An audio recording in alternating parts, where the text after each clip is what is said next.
নাবালিকা ধর্ষণের অভিযোগ তুলে নিতে টাকার প্রস্তাব।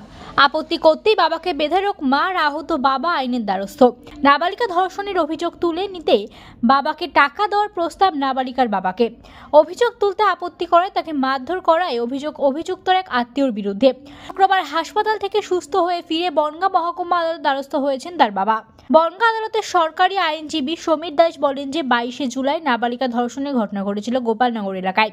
পুলিশ কিশোর রায় নামে একজনকে গ্রেফতার করে আদালতে পাঠিয়েছে, এখন বিচার চলছে। আর তারই মধ্যেই নাবালিকার বাবাকে অভিযোগ তুলে নেওয়ার জন্য চাপ দেয় অভিযুক্তর আত্মীয়রা। 40,000 টাকা দেওয়ার প্রস্তাব দেওয়া হয়, রাজি না হয় বাস দিয়ে মেরে মাথা ফাটিয়ে দেয়। দিন কয়েক আগেই ঘটনা ঘটে থেকে হাসপাতাল থেকে সুস্থ হয়ে আজকে নাবালিকার বাবা ও মা আদালতে এসেছে।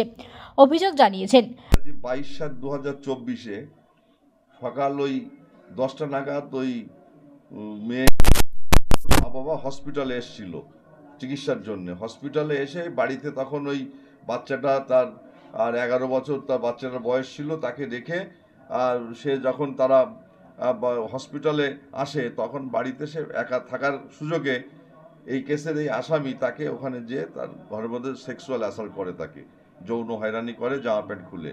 এবং সেই পরিপ্রেক্ষিতে সে কথাও বলতে পারে না, সেই ভিজি এত ছোট, এবং সে ফিজিক্যালি হ্যান্ডিক্যাপ বিকলাঙ্গ। এবং সেই পরিস্থিতিতে সে যখন তার মা বাবা আসে, মা বাবাকে দেখে কান্না শুরু করে দেয়। কান্না শুরু করে তখন আকার ইঙ্গিতে এবং কথাবার্তায় যেটা বলতে চাইলো যে তাকে যৌন হয়রানি করা হয়েছে। সেই পরিপ্রেক্ষিতে তা নিয়ে তখন গোপালনগর থানায় গেল। গোপালনগর থানার থেকে একটা কেস স্টার্ট হলো। কেস স্টার্ট হওয়ার পরে তার বিরুদ্ধে পক্সো ধারায় মামলা হলো এবং ধর্ষণের মামলা তার বিরুদ্ধে স্টার্ট হলো। স্টার্ট হওয়ার এই 5-7 দিন আগে বাড়িতে যে তার মা বাবাকে বলে 40,000 টাকা নাও এবং কেসটা তুলে নাও। তখন সে বলল না, আমরা টাকা নিয়ে কেস তুলবো কেন। তখন সে যখন তারা রাজি হলো না, তখন পাশ থেকে একটা বাঁশ নিয়ে এসে তার বাবার মাথায় প্রচণ্ডভাবে কয়েকটা বাড়ি মারে রক্তাক্ত জখম হয়। সেখান থেকে ভ্যানে করে বনগাঁ হসপিটালে আনে এবং বনগাঁ হসপিটালে 4 দিন সে ভর্তি ছিল। ভর্তি থাকার পরে গোপালনগর থানায় তার বিরুদ্ধে একটা কেস করা হয়েছে। কিন্তু তারা তো ভীত সন্ত্রস্ত হয়ে পড়েছে যে এরকম যদি ঘটনা করে, একদিকে তারপরে যৌন হয়রানি হলো, তারপরে যৌন হয়রানি হওয়ার পরে তারপরে কোর্টে সাক্ষী দিতে আসবে না, কেস তুলে নিতে হবে।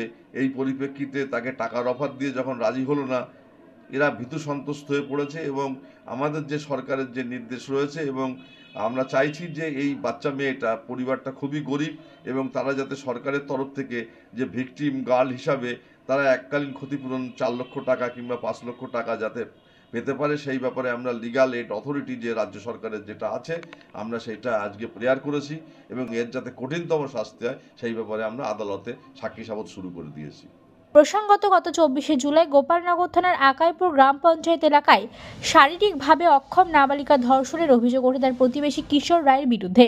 পরিবার জানিয়ে 2 মেয়েকে বাড়িতে রেখে নাবালিকার বাবাকে দেখতে মা বনগাঁ মহকুমা হাসপাতালে এসেছিলেন। সেই সময় তাকে বাড়িতে একা পেয়ে শারীরিকভাবে নিগ্রহ করে অভিযুক্ত। পরিবারের অভিযোগ পেয়ে পুলিশ তাকে গ্রেফতার করে বনগাঁ মহকুমা আদালতে পাঠিয়েছে। বর্তমানে অভিযুক্ত জেল হেফাজতে রয়েছে। নাবালিকার বাবা ও মায়ের অভিযোগ, দিন কয়েক আগে তাদেরকে অভিযুক্ত মামাতো ভাই ফণি হাওলাদার 24,000 টাকা প্রস্তাব দেয় মামলা তুলে নিতে পারে। তখন একা পেয়ে কিশোর রায় তখন ঘরে ঢুকে জামা টামা খুলে ওনার সাথে খারাপ কাজ করতে গেছিল। তখন হচ্ছে আসানোতে আমার ছোটো মেয়ে দৌড়ে আসে তখন তাকে ওই অবস্থা। তারপরে সেটা তোমার স্বামীকে বাড়ি আনার পরে তারপরে অভিযোগ করি। অভিযোগ করার পরে তখন তো ঠান্ডার থেকে সব কিছু কিশোরে ধরে নিয়ে আসলো। আনলো, বলছে 40,000 টাকা দিচ্ছি, কেসটা তুলে নে। কেসটা না তুললে তাই নিয়ে আপনার রাজি হননি?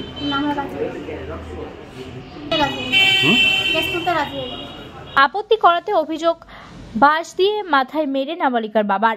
গুরুতর অসুস্থ অবস্থায় তিনি বনগাঁ মহকুমা হাসপাতালে চিকিৎসাধীন ছিলেন। তারা এই ঘটনার বিচারের দাবি চাইছেন। আমার মেয়েকে ধর্ষণ করেছে, তার জন্য আমি থানায় অভিযোগ করেছি। আর আমার মাথাটা বিভৎস মেরে আমার মাথাটা ফাটিয়ে দিয়েছে। আমি এর বিচার চাই। অভিযোগ তোলার জন্য কি কারণে মাথা ফাটালো? মাথা ফাটিয়েছে, আমার মেয়েকে রেপ করেছিল, তার জন্য বলছে কেস তুলে দাও।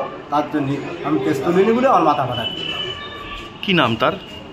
ফণি হাওলাদার। কি হয় কিশোরের? কিশোরের মামাতো ভাই। কোর্টে অভিযোগ করেছি।